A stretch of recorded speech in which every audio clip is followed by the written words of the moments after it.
Hi, it's Hans at ahappierman.com. Today's topic is the effects of verbal abuse are deadly. Now, I know your wife isn't trying to kill you by just, shouting at you and being mean to you and pushing you around and using other manipulative tactics to control you and get you to do what she'd like.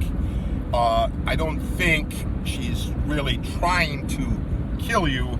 Like, it's not like poisoning, or she's not pushing you off the street, the curb into the line of a bus or anything like that.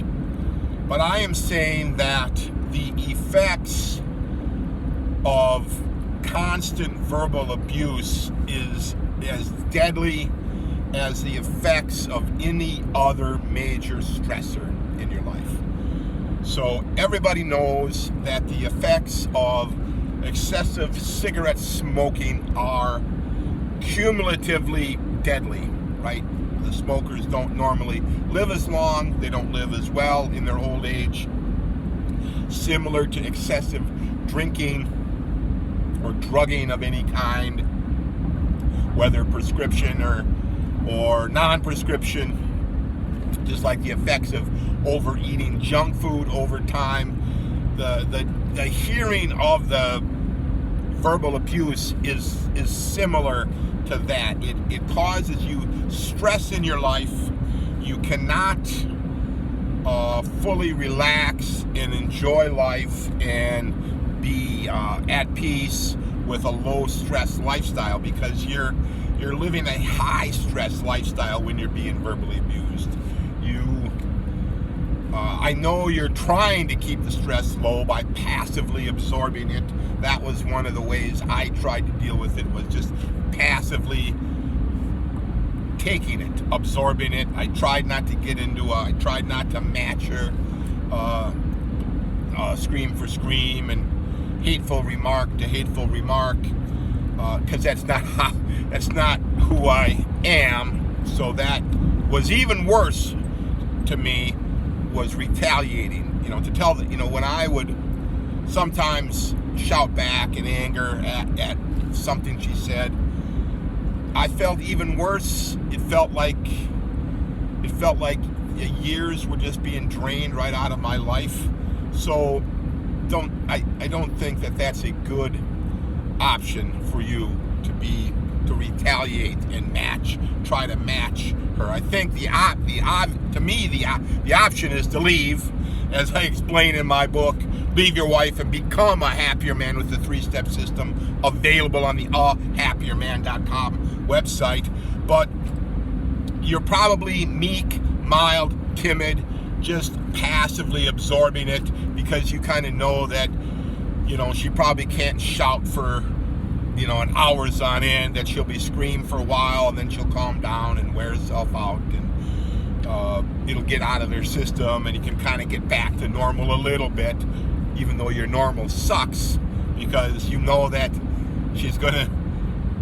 there'll be another episode, right? It might not be today or tomorrow or next week, but it will come.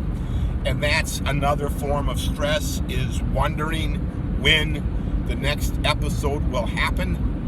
Yeah. And so that's what they talk about, walking on eggshells, because you're trying to avoid this next episode happening.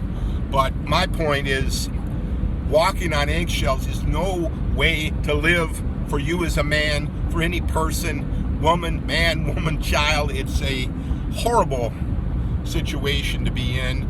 It's deadly to you. You are ruining your life in the present by continuing to live this way, and you are severely impacting your future. Your future is getting shorter and shorter the longer you absorb this verbal abuse. That's the deadly. The longer you smoke cigarettes, the shorter your future is going to be. The longer you drink to excess, the shorter your future, right?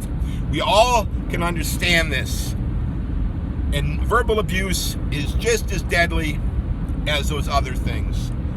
You have to recognize this if you have any hope to try to have a little bit more happiness in your life. Now, there's no guarantee that once you leave your wife, things are all going to get nice and sweet and easy for you. In my case, it took a many years of continuous, relentless, persistent struggle on my part to get past her. She just didn't, we had the kids, so everything related to her and the kids was always a dramatic, chaotic mess. The only thing was I could go back to my home, go back to my car, go back to leaving her alone and try to start to heal, right? But it was a kind of a continual healing, getting beat up again and healing. But if you're with a verbally abusive wife, you're never going to heal. You're never going to heal because it's a constant battle, a constant battering that you're going to take. It's I don't know, it's just, to me, it's probably worse than smoking. If I were you and if you're living with a verbally abusive wife, I would take this opportunity to leave. If you need more information, a little more guidance, check out my book, Leave Your Wife and Become a Happier Man with a 3-Step System, available on the allhappierman.com website. I've got kind of a long article describing the book, and then the book is for sale, and I give you personal service with the book. If you can't figure out how to download it, I will help you. There's emails, so don't worry about getting it. And it's not a physical book for your wife to find. It'll be on your computer, and you have to, of course, keep it private and hidden. So give this horrible idea a little more thought. This is a little bit before July 4th in the U.S. as I'm talking, Independence Day. Think of trying to gather your own independence from this horrible situation you're in. And I wish you luck, and I hope you can do the right thing. All for now.